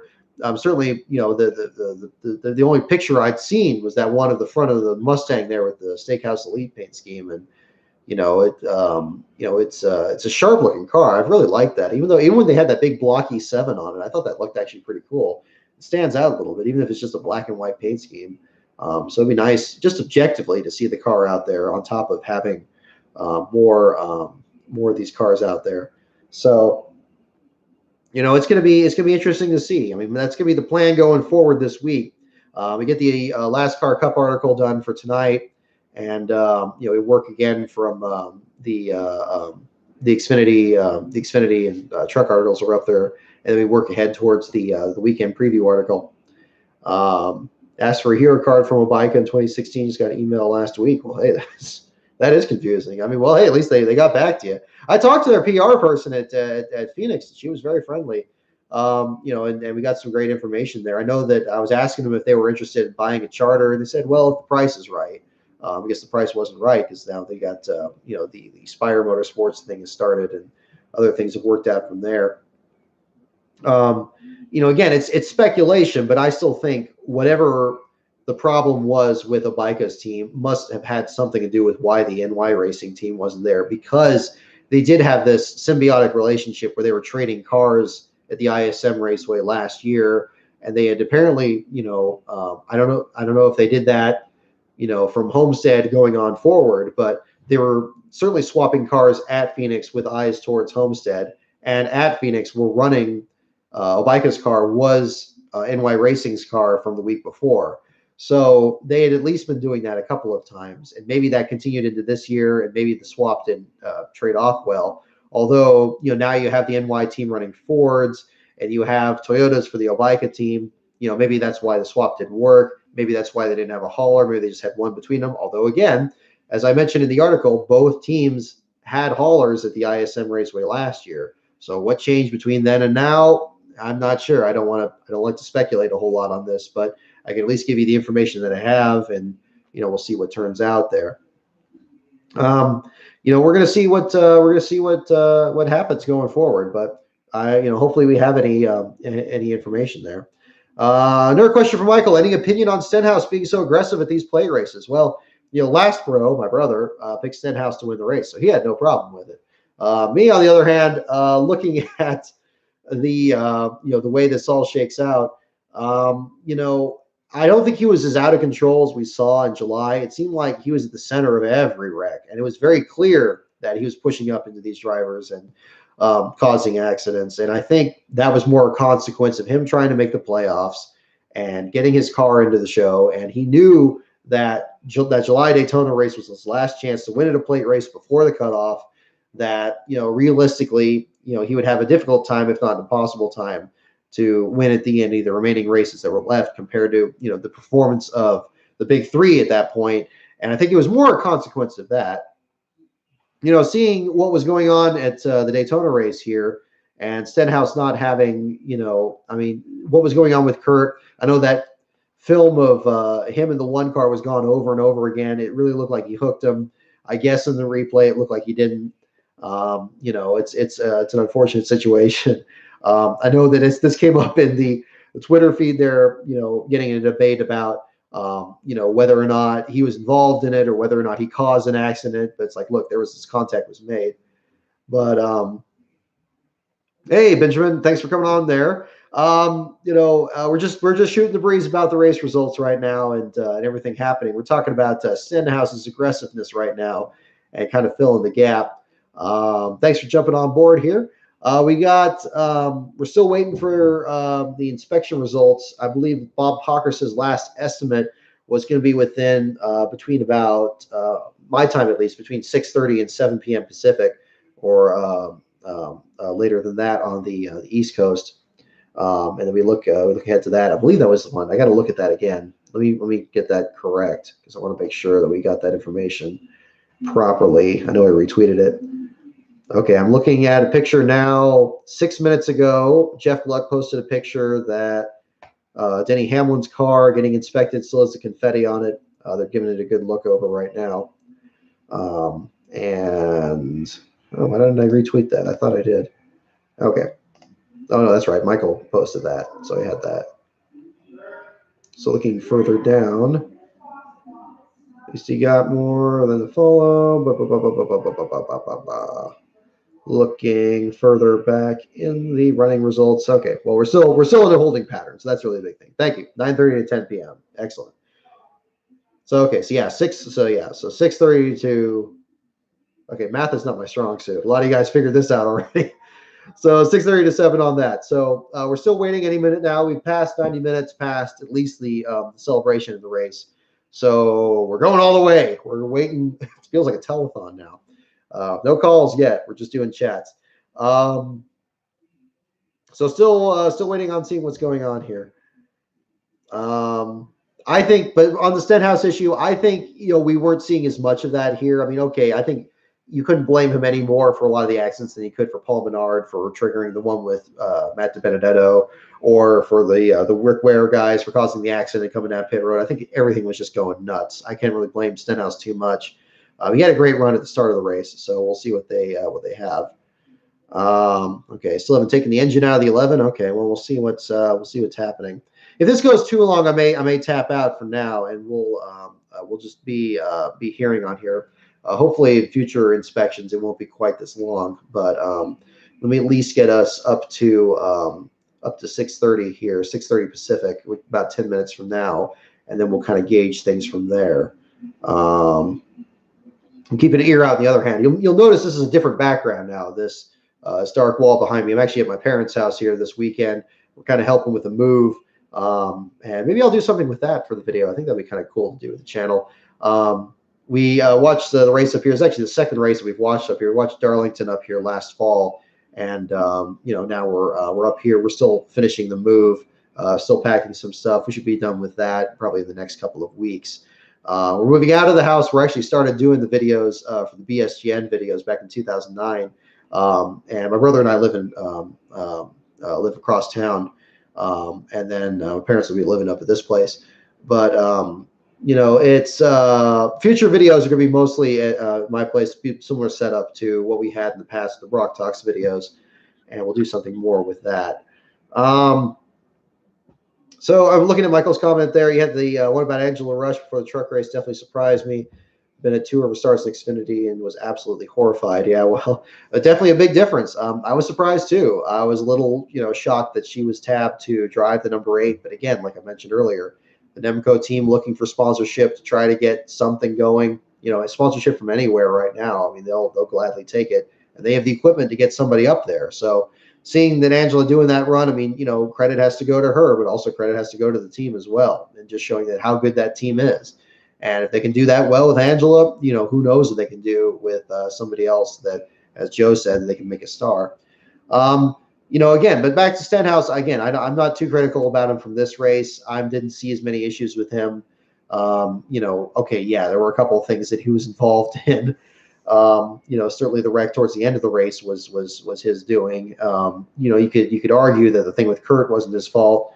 One way or the other. I mean, certainly his presence near Kurt was certainly a role in Kurt getting in that wreck. An unfortunate set of circumstances. So we'll see what happens.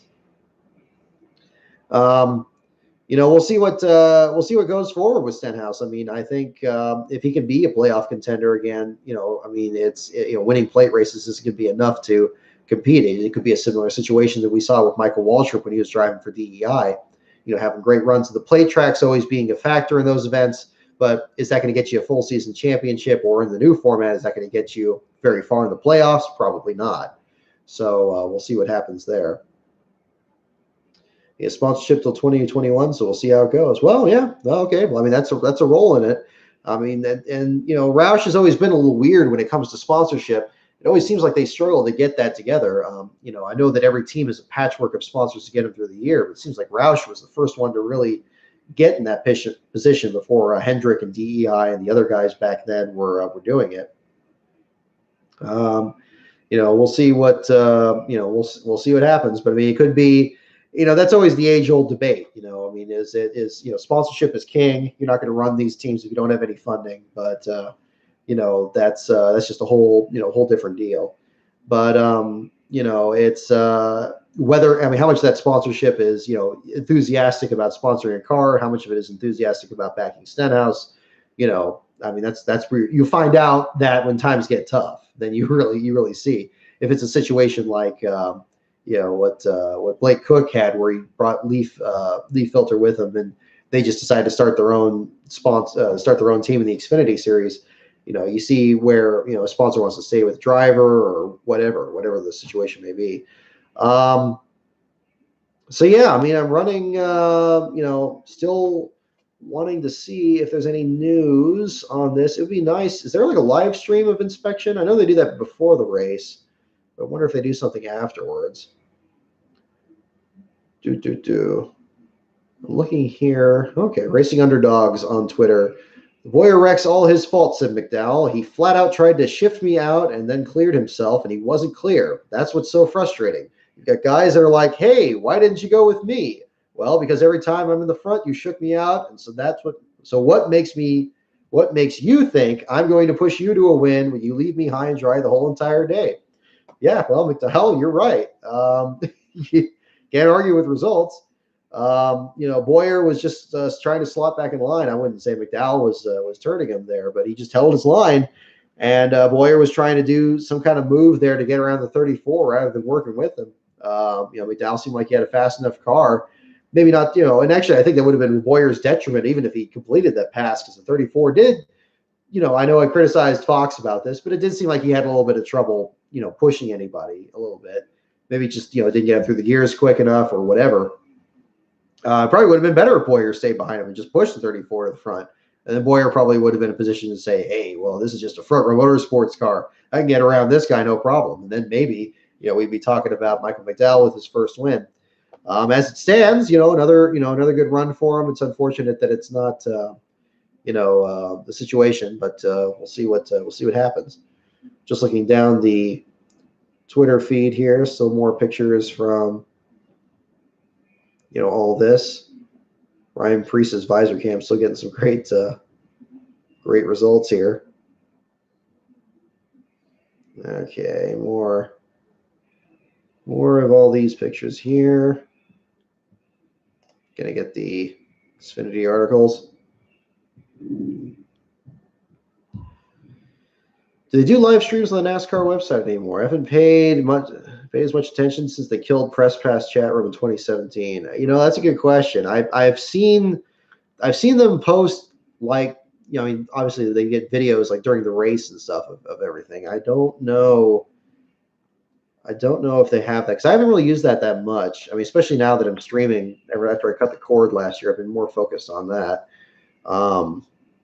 I haven't seen that as much. NASCAR website is just, I mean, they've changed it so many times. It'd be nice to go back to an older version of it. I mean, rose tinted glasses, but it is what it is. Yeah, I'm not sure about the live streams. I get it. I've seen a lot of streams on Twitter. Memory fails as to whether those are NASCAR streams or if those are things that media people are doing over at the track. So maybe that's a whole different set of circumstances. So, interesting thing. Doing the 2 interviews for Fox. Oh, they're doing that now. See, I jumped up here pretty much right after the finish, and I'm kind of thinking of doing that for future races. Much like rain delay coverage, I mean, unless the winner is something really exceptional, I don't really particularly care about the victory lane stuff and all that, which works well for me because, again, when I'm at the track, it works great because that's the time that you catch up to all these drivers further back in the pack when they're walking back into the garage area. And depending on where you stand, you can find some good information there. I get some controversial with the driver's mouth in the first interview. Well, yeah, I mean, that's unfortunate, but I see why they do it. They're trying to do something interesting like that, and trying to make, maybe trying to get them to say something that's going to be controversial or interesting. But yeah, okay, yeah, an interview with the owner, driver, and victory lane, that makes sense. I mean, doing something like that. I mean, if they're going to try doing something like that, that would be, one way to do it. Although, I mean, victory lane has that mystique of, you climb out and, they spray all the stuff everywhere and you have all that.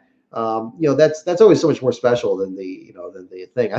I wonder where that idea all started. Is it really more of a consequence of the tires and doing the burnouts and just tearing the rear end of the car off so you can't drive it to victory lane, doing that in front of the stands and everything? It seems like it's more of that.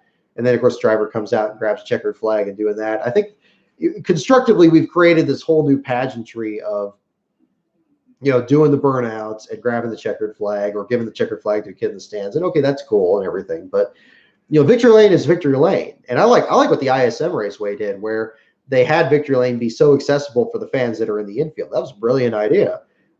Sears Point had something close to that where, you're in the main grandstands. If you're on the right side, you can look right over it pretty easily. And there's a shade and there's concessions that are right next to victory lane. So it's pretty accessible. I would say, certainly compared to some of the other oval tracks and everything. It's unfortunate. I'm not really crazy about the format that they have now, but it's just kind of how that's all worked out.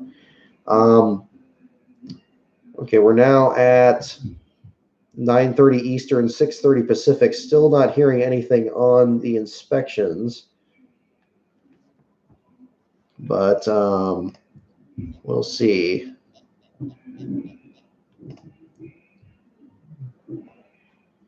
Denny Hamlin holds on to win the 500. Confetti is going through. Yeah, there we go. But an interesting thing here. So yeah, 4 minutes. Okay, I guess down our picture of the car going through inspection from Sirius XM, showing Hamlin's car going through inspection.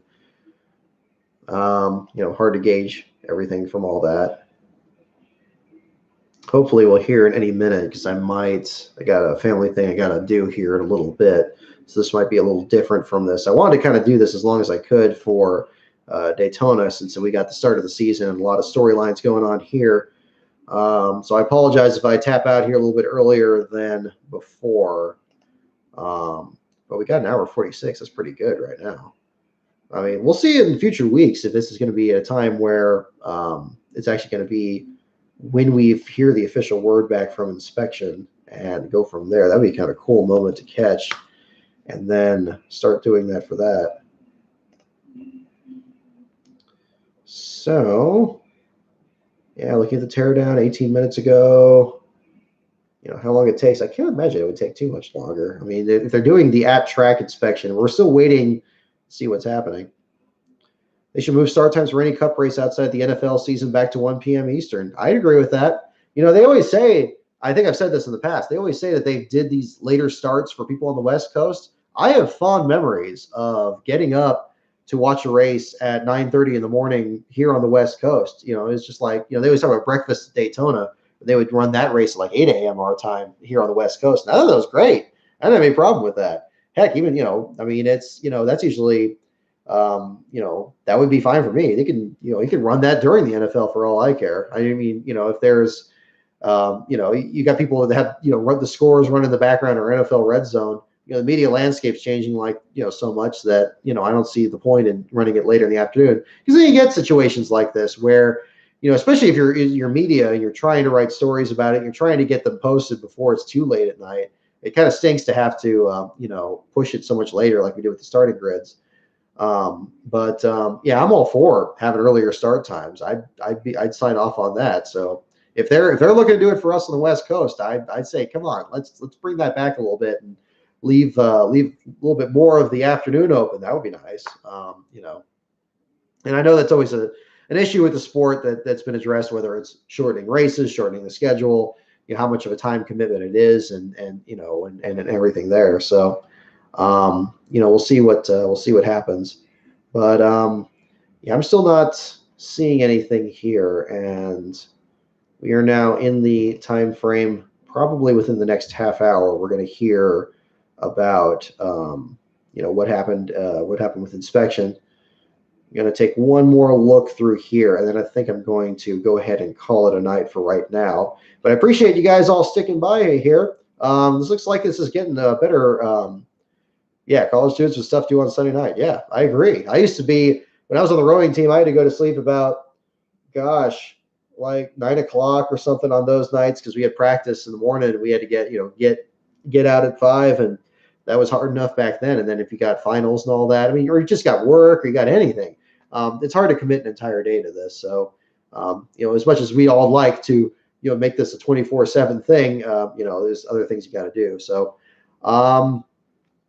we'll see what happens here. I'm not seeing anything new on the Twitter feed right now. Go ahead and chime in the chat if anybody's seeing anything different.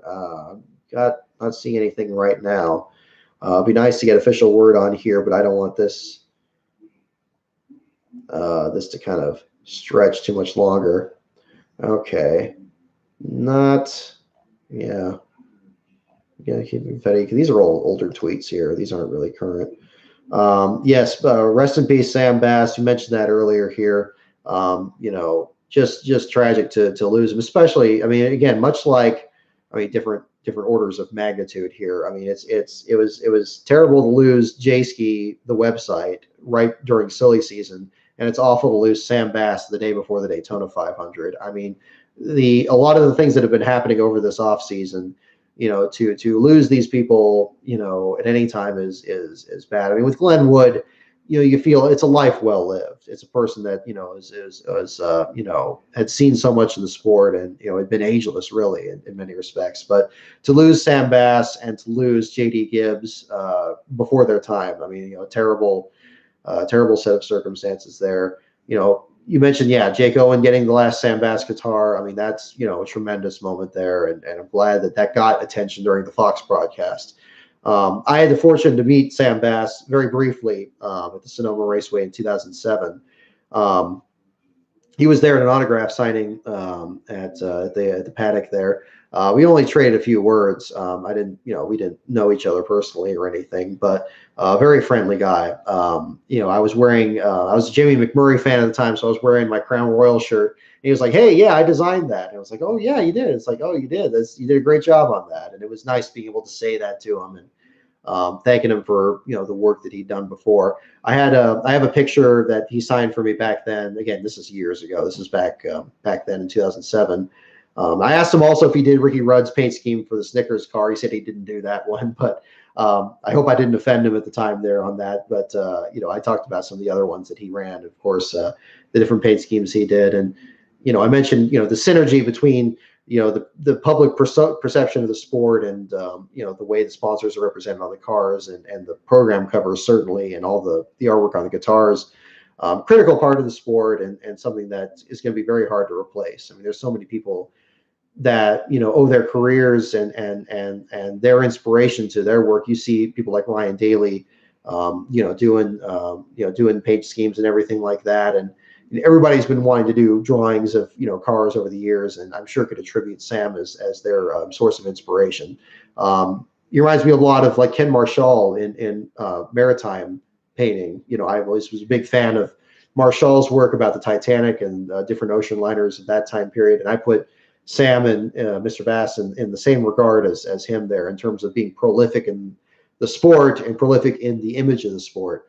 And Yeah, I mean, and I mentioned this off the cuff, and I do mean it. Hope to lose him in the sense of a kidney, the kidney disease, and him waiting for a donor. We're losing too many people that way, and more needs to be done.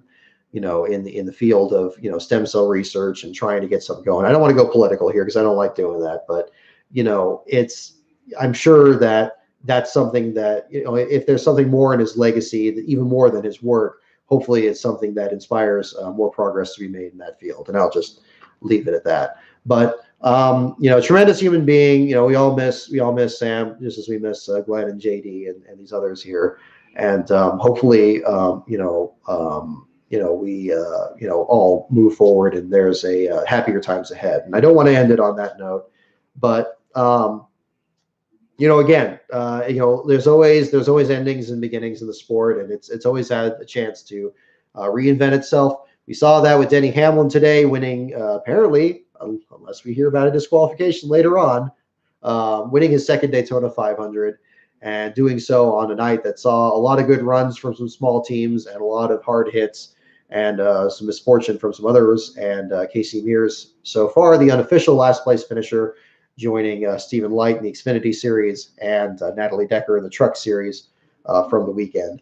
So I'm going to go ahead and leave it here. I'm taking one more peek here. Yeah, I'm not seeing anything more at the moment. Yes. So nothing new on here. I'm seeing most of the drivers' tweets from them leaving the track and everything. So I'm going to go ahead and leave it right now. Hopefully for future videos, I'm glad I'm seeing getting definitely a little more people in this chat room than I had done on the Patreon before. Those of you who aren't in the Patreon and interested in checking it out, definitely give it a look. Patreon.com/LastCarOnBrock. This is going to be a weekly feature. I want to make this. Most of these videos are going to be shorter than this. Hopefully, that it gets settled in the first 90 minutes after the finish. I'm going to try to set up the tripod here in the next room. Just scramble from my TV room to the other room there. We'll do this after the Atlanta race next Sunday. Assuming it doesn't get rained out, then it'll be after next Monday or Tuesday if that turns out to be the case.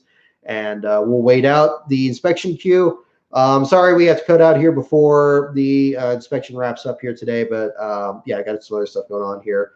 But we'll hopefully do a live disqualification update, and we'll do that from there. So unofficially, Casey Mears, your last place finisher. We see what happens with Denny Hamlin, the teardown, in a little bit. Taking one more glance at the feed, and we got other people that are working right now. Let's check Pockrace's page, and see what's happening. These are all feeds from about an hour ago. Yeah, these are about 27 minutes. Wow, Denny Hamlin fell asleep twice during the red flags. He was so relaxed. Well, hey, it sure worked out well for him. Okay, so again, thank you everyone for tuning in. Definitely check out my Patreon, patreon.com/LastCarOnBrock for more LastCar content. Thank you for supporting my website, lastcar.info, as well as my starting grid videos. A lot of fun to do. Unfortunately, we're not going to do those on a week-to-week basis. Time just doesn't allow for it right now. However, we do have a goal in the Patreon setup where we can do a future video later this year, have patrons vote for which one we're going to do, and we can work out different formats and see how that floats out from there. In the meantime, we will look ahead towards the rest of the season. Sonoma Raceway is going to be the first race that we're looking to do live, pending approval through the media center, and the return of the carousel. That would be an exciting one to start with. And then looking ahead towards the rest of our schedule. So the first half of it's going to be more informal like this, doing these videos, and look forward to more of them. Look forward to hearing more of your comments. And thank you again for your support. And I hope you enjoyed the Speed Weeks and look forward to an interesting season this year. Okay? Thank you again, and I'll see you next week.